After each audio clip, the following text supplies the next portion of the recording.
जय हिंद दोस्तों, कैसे हैं आप लोग। आई होप आप लोग अच्छा ही होंगे। चलिए, इससे पहले वाला वीडियो में हम लोग एनसीईआरटी यानी एनसीईआरटी बुक यानी इनवर्स चैप्टर 12 का कर रहे थे और एक्सरसाइज 2.1 कर रहे थे। ठीक है, तो चलिए आज हम लोग देखते हैं क्या यानी इनवर्स का यानी ये क्वेश्चन नंबर 11 इससे पहले हम लोग कर चुके थे। ठीक है, और जो कुछ जो उससे रिलेटेड एक दो क्वेश्चन है वो आप लोगों के लिए वो छोड़ दिए हैं, आप लोग बनाइएगा। ठीक है, सेम बनेगा। जो नहीं बनेगा क्वेश्चन नंबर तो आप लोग कमेंट कीजिएगा कमेंट बॉक्स में, उसका जवाब बिल्कुल दिया जाएगा। यहाँ देखिए, यह क्वेश्चन है कि find the value of the flowing, यानी इसका वैल्यू निकालना है। ठीक है, अब यहाँ देखिए, इससे पहले हम लोग क्या क्या किए थे, यानी एक एक करके निकाले थे। जैसे साइन इनवर्स 1 का निकाल लिए थे और फिर कॉस इनवर्स -1/2 का भी निकाल चुके थे ऐसा।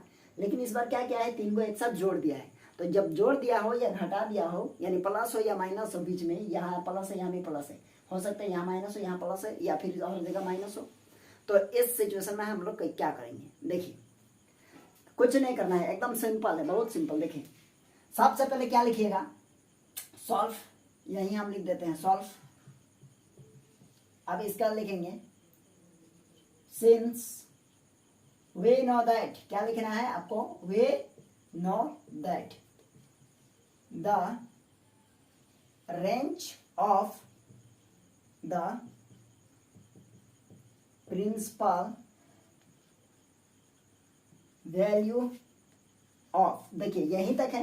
इसके बाद आपको क्या करना है, यही थोड़ा सा समझना है। देखिए हम लोग क्या लिखे, वी नो दैट और the range of the principal value of, किसका पहले, देखिए 10 है ना पहले, तो यहाँ लिखेंगे किसका निकालना है हम लोगों को, यहाँ लिखेंगे 10 इनवर्स, कॉमा दे दीजिए। ठीक है, इसके बाद क्या है कॉस, इसका लिखेंगे कॉस इनवर्स। फिर आप देखिए अब क्या बचा है, लास्ट में आखिरी एक बचा है। तो जब आखिरी एक रहेगा तो हम लोग क्या देते हैं, एंड किसका, यहाँ देखिए कौन है, साइन इनवर्स। तो यहाँ लिखेंगे साइन इनवर्स, कहने का मतलब है यानी 10 inverse, cos inverse and sine inverse का हमको प्रिंसिपल वैल्यू चाहिए। अब इसको लिखेंगे इज मतलब देखिए कॉमा में सबसे पहले कौन है, 10। तो 10 का क्या होता है, 10 का होता है -π/2 से +π/2। आप लोगों को ये याद होगा क्योंकि ये क्या है, 10 का रेंज है, आप लोग ये याद कर लीजिएगा। कॉमा, यहाँ कॉमा है ना, तो यहाँ भी कॉमा दे दीजिए। ठीक है, इसके बाद कॉमा के बाद किसका हम लोग यहाँ मेंशन किए हैं, कॉस इनवर्स का। तो कॉस इनवर्स का क्या होता है रेंज, कॉस इनवर्स का होता है 0 to π, है ना। एंड यहाँ लिखते हैं, देखिए एंड के बाद क्या है, एंड के बाद साइन इनवर्स है। तो साइन इनवर्स का रेंज क्या होता है, देखिए यहाँ लिख देते हैं कि -π/2 से +π/2 तक होता है, हाँ या ना, होता है। चलिए यह हो गया। अब एक एक करके मेंशन करेंगे। देखिए इसको लेट करेंगे, लेट किसको, 10 इनवर्स 1 इक्वल्स टू, इसको क्या मान ले, θ1, इसको क्या माने यहाँ से यहाँ, इसको क्या माने, θ1। अब हम लिख सकते हैं 10 θ1 इक्वल्स टू 1।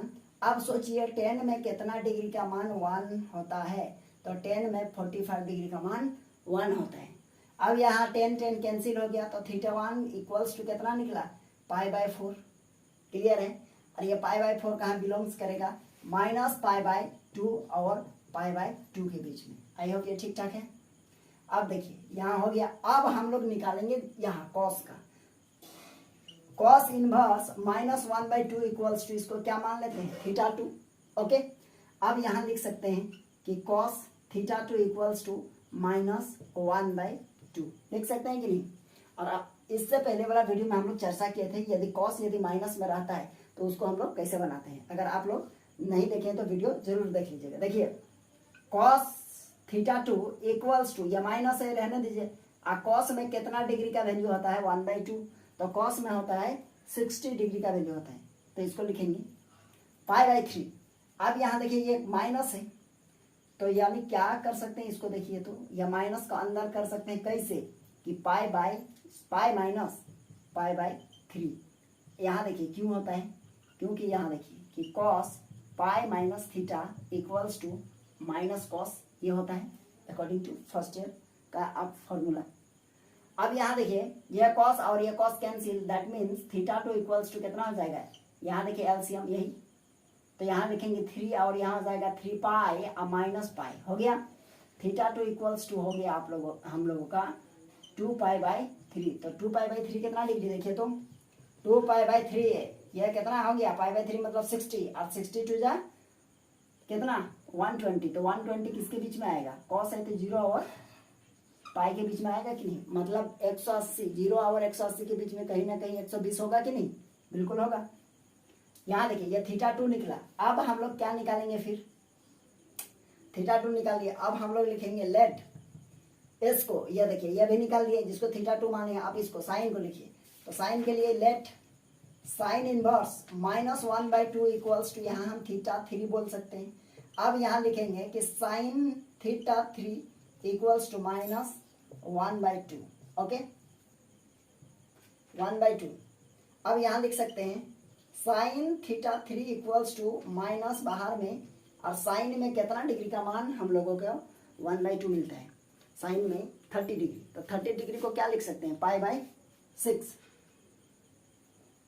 π/6। अब यहाँ देखिए, अब यहाँ एक चीज है कि साइन थीटा इक्वल्स टू, ये माइनस है ना, अंदर कर देंगे। कैसे अंदर करेंगे, देखिए यहाँ लिखेंगे कि -π/6।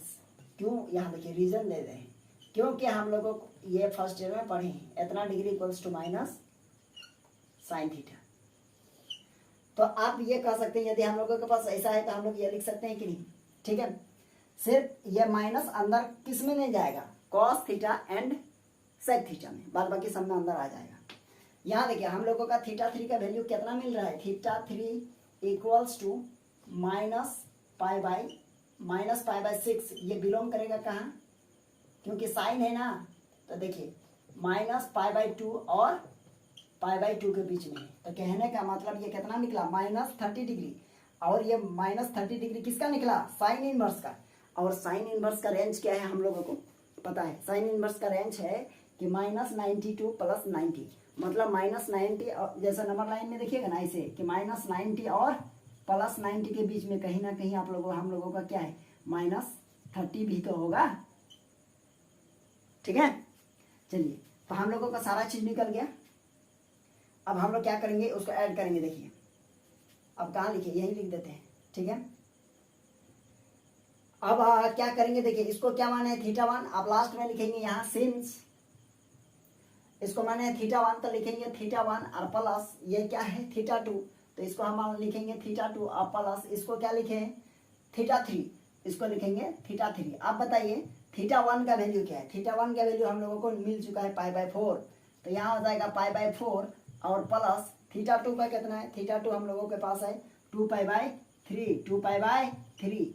अब यहाँ देखिए प्लस, अब θ3 हम लोगों को निकला कितना -π/6, तो यहाँ लिखेंगे कि -π/6। अब एलसीएम लीजिए, एलसीएम लेंगे तो कितना होगा बताइए आप लोग, एलसीएम लेंगे तो कितना, देखिए तो ये है 4, ये है 3 और ये है 6, ये 12 आ जाएगा, एलसीएम 12 आया और इससे डिवाइड करेंगे 12 यानी 3, यहाँ हो जाएगा आपका 3π और प्लस यहाँ है यानी हो जाएगा 8π और माइनस यहाँ हो जाएगा आपका 2π, ठीक है।